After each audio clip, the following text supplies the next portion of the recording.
네, 오늘은 주님 승천 대축일입니다. 주님 승천 대축일 맞아서 좀 생각해 볼 부분, 작년에도 말씀을 드렸는데, 좀 시그널에 대해서 좀 말씀을 드리고 싶을까 합니다. 시그널, 뭐 어떤 저희 신호인 거죠. 우리가 끊임없이 누군가에게 신호를 보내면서 살거든요.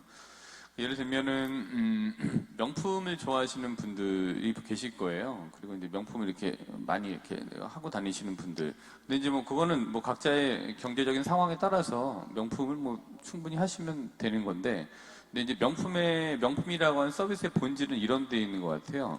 그러니까 남들은 잘 못 드는 거, 그다음에 남들은 잘 타지 못하는 거를 나는 하고 다닌다라는 게 이제 그 서비스의 본질인 것 같아요. 그러니까 왜 명품이라고 하는 소비재의 재화의 질이 많이 좋지 않다 손치더라도 그 로고라고 하는 그 이름값을 나는 그 돈을 가지고 난 지불했고 난 그 지불할 수 있는 능력의 사람이야 라는 거를 뭐 이렇게 좀 보여주는 것이 그 서비스의 이제 본질인 것 같아요. 그러면서 사람들에게 신호를 보내는 거죠. 난 이거 살 수 있어. 그다음에 난 이거 탈 수 있어.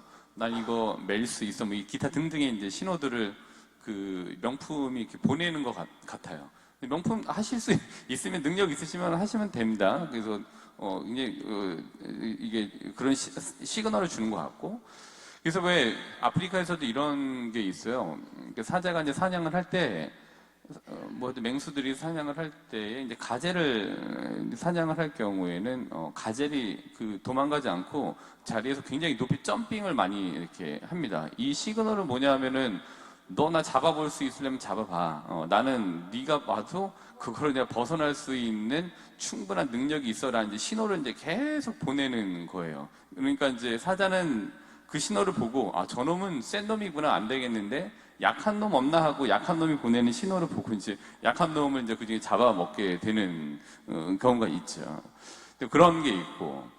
그다음에 이제 저희가 이제 이슬람에서 많이 쓰는 히잡 같은 경우에도 원래 이제 이슬람에서 취했던 것이 아니라 이 동로마에 있던 귀부인들이 본인의 그 패션을 위해서 쓰던 것들을 가지고 와서 이제 이 됐다라는 얘기가 이제 있습니다. 뭐 그것 역시도 나는 귀부인이야라는 사인을 계속 보내는 거죠.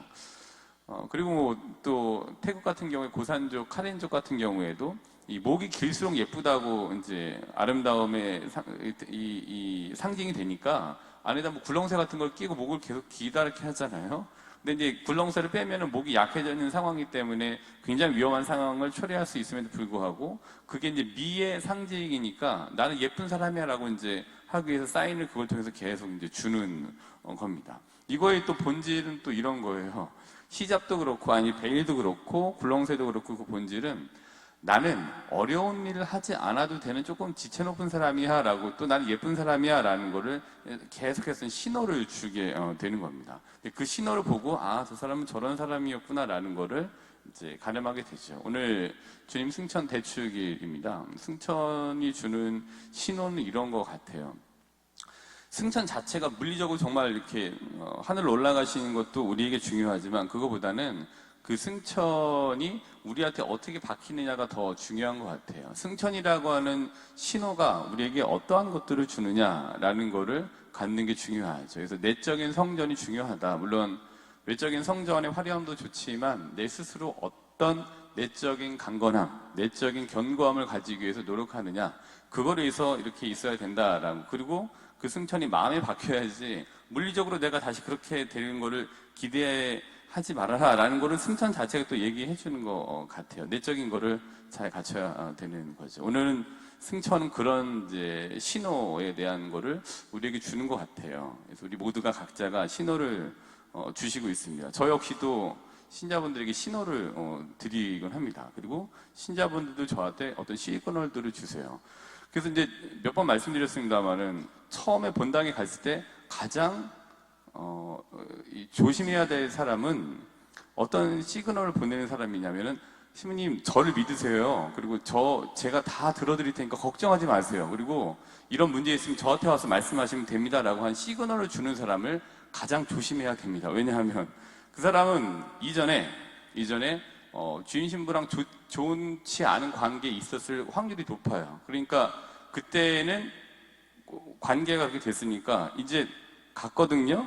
그러니까 다시 자기 지분을 여기서 찾고 싶은 거예요. 그래서 와서 저 괜찮은 사람이에요 하고 시그널을 계속 주는 거죠.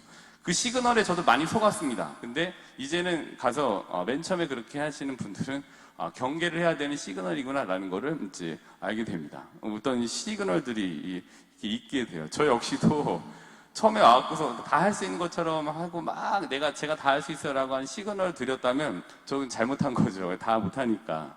근데 이제 조금 진중하게 시그널들을 하나씩 지속적으로 드리는 게 굉장히 중요한 것 같습니다.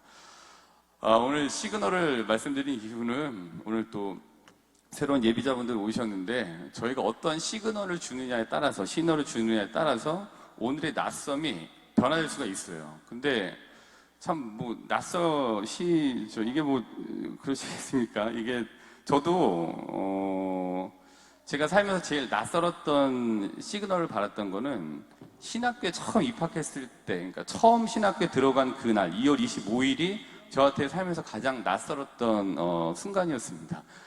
그리고 그 다음날도 낯설었고요. 왜냐하면은 그 신학교라고 하는 시그널이 저한테 주는 거는 그냥 낯설미였어요. 낯섦. 다 낯설었어요. 저도 뭐 기도한다고 하고 뭐 한다고 했지만 신학교라는 곳에 들어가서 서의 그 규칙이라고 하는 여러 가지 것들이 저한테 주는 시그널은 굉장히 낯설었어요. 오늘 마찬가지실 거라 생각합니다. 들어오셔야 되죠. 앉으셔야 되죠. 또 일어서셔야 되고요. 좀 이따 또 일어서실 거고 또 앉으셔야 되고요. 그다음에 뭐 앞에 있는 제가 입은 옷도 중세시대에 무슨 그런 옷 같고 낯서실 거고 저도 사실은 여러분들이 낯섭니다.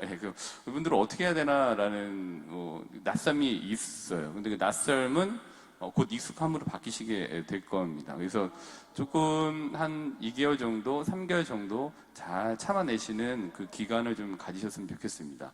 어디 가나 규칙이 좀 낯설어요. 그리고 그 규칙이 익숙해지기 시작하게 될 겁니다. 그러니까 낯서신 부분이 있으시면 조금 견뎌내시면 좀 좋겠습니다.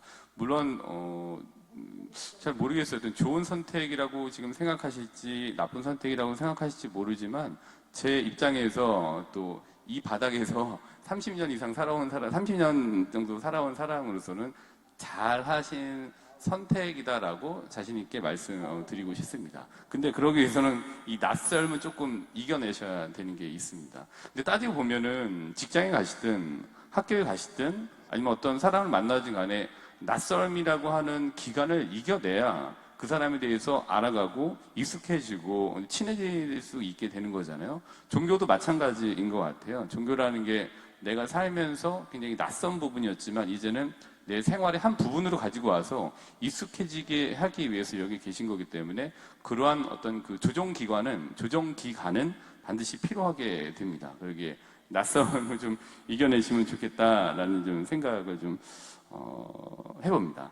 그래서 어제 비가 오후에 많이 내렸잖아요. 그래서 어제 저도 일이 좀 많아가지고서 딱 끝나고 있는데 비가 막 내리길래 이때 산에 가면 아무도 없겠다 싶어갖고 이제 산에 쭉 갔어요. 그래갖고 이제 올라가서 거기 이제 앉아갖고서 비 쫄딱 맞고 우비 입고 갔으니까 쫄딱 맞고 이제 앉으면서 내일 예비자분들 오시는데 무슨 얘기를 해야 되나 이제 그 생각은 이제 앉아서 이렇게 했어요. 서로 낯설 텐데 그래서 이제 그냥 낯설었다라는 얘기를 드리자라고 이제 비 맞으면서 이렇게 생각하고 저 혼자 이렇게 공기 마시고 좀 내려왔습니다.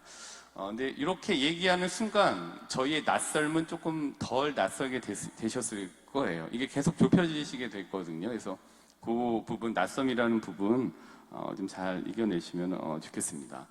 제가 그 신학교에 갔을 때가 굉장히 낯설었고 지금도 낯설은 게 있어요. 뭐냐면은 제가 신부로 사는 게 낯설어요. 제가 아직도 신부라는 게 낯섭니다. 내가 어떻게 신부가 됐지?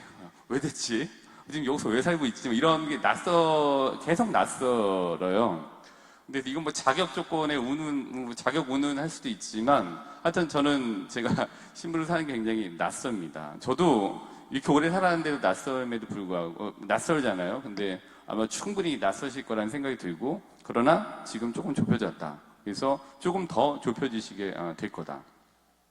그리고 이제 사실 어디 가나 룰이라는 게 있어요. 그래서 이제 저희가 가지고 있는 룰은 미사에서의 룰이 있죠. 일어나고 앉고, 또 우리 룰 자체가 교리를 7개월 이상 해야 된다라고 한 룰이 있어요. 근데 우리가 성인으로서 이 룰에 대해서 자유롭게 동의하고 여기 앉아 계신다고 생각이 들어요. 그래서 책임을 내가 책임을 지겠다라고 결정을 하신 거라고 봅니다. 그래서 강하게 주도적으로 내가 선택을 했을 때는 내 안에 더 큰 내적인 어떤 그 힘이랑 독립성을 갖고 어떤 상황을 마주할 수 있게 되는 것 같아요. 근데 이 주도권을 빼앗기고 끌려다니기 시작하면은 독립성도 없어질 거고, 그다음 내 안에 자꾸 있었던 힘도 계속 작아지게 될 겁니다. 그래서 낯설다. 그러나 이 상황을 주도적으로 내가 선택했으니 주도적으로 한번 끌고 가보자. 그리고 이제 내가 여기까지 온 것이 내 힘도 있지만 내가 살아오면서 나에게 끊임없이 노크했던 하느님께서 나를 여기에 이끌어 주셨다라고 하는 그 인정의 순간까지 좀 시간이 이제 걸리시게 될 겁니다. 그래서 저희가 보기에는 여기 계신 분들, 오신 예비자분들이 분명히 자신의 선택에 의해서 오셨지만 더 넘어서는 어쨌든 하느님께서 이런 준비를 통해서 여기에 앉아 계시다라고 생각하고 있습니다. 우리 좋은 시그널을 좀 보내드리면 좋겠습니다. 그리고 또 이렇게 모시고 오신 분들도 계시겠습니다만 끊임없이 좋은 시그널을 주고자 노력하셨으면 좋겠습니다. 여기 좋아. 자주 말씀드립니다만은 너무 잘 온 거야. 왜? 3번 성당이 군포에서는 제일 좋은 성당이야. 다 잘 왔어. 네. 구사 여기 용호성당 가지마. 별로야. 이렇게 3번 성당 잘 왔어. 네. 이게 좋고. 그다음에 운이 좋으시잖아요. 저를 만나셨으니까 운이 좋으신 거예요. 다른 분들 계셨으면 까다로우셨을지 몰라요. 그래서 여러 가지로 운이 좋게 오신 거다. 잘 오신 거다. 이렇게 요 낯설음을 잘 이겨내시고 세례까지 좀 완주하셨으면 좋겠다라는 생각이 듭니다. 그리고 또 우리 봉사자분들 여기 노란 띠 메고 계신 분도 계시고 앞으로 뭐 교리하시는 교리 선생님도 계시고 하실 텐데 우리 선생님들도 굉장히 열의를 갖고 아주 기도하는 마음으로 우리 예부자분들에게 최선을 다하실 분들입니다. 그렇기 때문에 선생님들 하시는 말씀도 잘 들으시면서 이 기간을 한번 완주해 보셨으면 좋겠습니다. 뭐 박수를 받으셨습니다만 이렇게 어렵게 주도적으로 찾아오셔서 7개월 동안 한 분도 빠지지 않으실 것이라는 확신을 가지고 이분들에게 잘 오셨다라는 뜨거운 환영의 박수를 다시 한번 보내드리겠습니다.